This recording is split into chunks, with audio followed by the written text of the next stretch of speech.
ဦးခေါင်းလမ်းကြောင်းကိုကြည့်ပြီးလူတစ်ယောက်ရဲ့ဉာဏ်ရည်အတွေးအခေါ်နဲ့အကံကြမ္မာကိုဘယ်လိုပြောပြနေလဲဆိုတာဒီဗီဒီယိုလေးမှာမျှဝေပေးသွားပါမယ်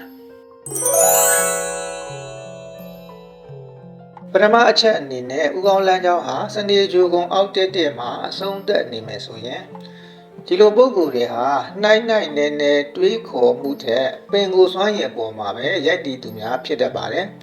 စိတ်ဆန္ဒအားအနှဲငယ်နှဲပါတတ်ပြီးတော့ရှေ့အနာဂတ်အတွက်ဝေဖန်သုံးသပ်မှုအားနည်းတတ်ပါတယ်။ဉာဏ်စွမ်းရည်ချိုးတဲ့ခြင်းနဲ့မနာလိုဝန်တိုတတ်တဲ့စိတ်မျိုးလည်းရှိတတ်ပါတယ်။လမ်းကြောင်းတူရင်အသက်တူနိုင်တယ်လို့လည်းရှေးကအယူအဆရှိပါတယ်။ဒုတိယအနေနဲ့ဥကောင်းလမ်းကြောင်းကတနင်္ဂနွေဂျိုကုံအောက်တက်မှာအဆုံးသတ်နေမယ်ဆိုရင်ဒါဟာတွေးခေါ်မှုဉာဏ်စွမ်းရည်ဖွံ့ဖြိုးမှုကိုပြသနေတာဖြစ်ပါတယ်။စိတ်အင်အားဟာတမမျှတပြီးတော့ရှေ့အနာဂတ်အရေးကိုစနစ်တကျတွေးခေါ်တတ်တဲ့ပုံကိုယ်တွေဖြစ်ကြပါလိမ့်မယ်။ဥခေါင်းလမ်းကြောင်းကဗုဒ္ဓဝုဂျိုကုံအောက်တက်မှာအဆုံးသတ်နေတဲ့အခါ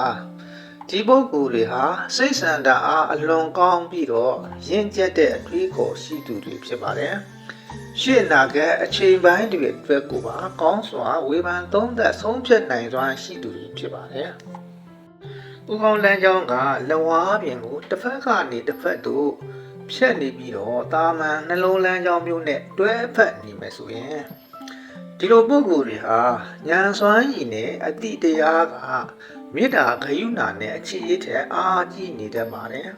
စိတ်ကူးရင်မှုထက်လက်တွေ့လုပ်ကိုင်ခြင်းကိုမြန်နိုးသူများဖြစ်ပြီးတော့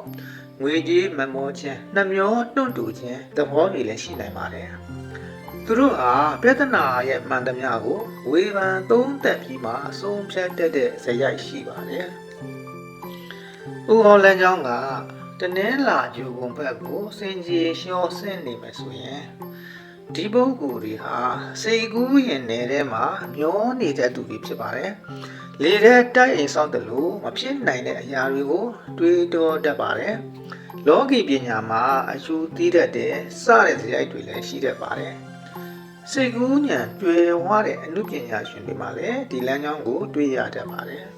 ။ဒီတော့သင်တို့ရဲ့ဥကောင်းလမ်းကြောင်းဟာဘယ်လိုပုံစံအဆုံးသတ်နေပါသလဲ။ကိုယ့်ရဲ့ဇယိုက်နဲ့ကံကြမ္မာကိုဒီလမ်းကြောင်းလေးတွေကနေတဆင့်စမ်းစစ်ကြည့်နိုင်ပါတယ်။လက္ခဏာပေနာပညာဟာကိုယ့်ကိုယ်နားလည်ဖို့အထောက်အကူပြုတဲ့ပညာရဲ့တစ်မျိုးပဲဖြစ်ပါတယ်။အားလုံးကိုကျေးဇူးတင်ပါတယ်။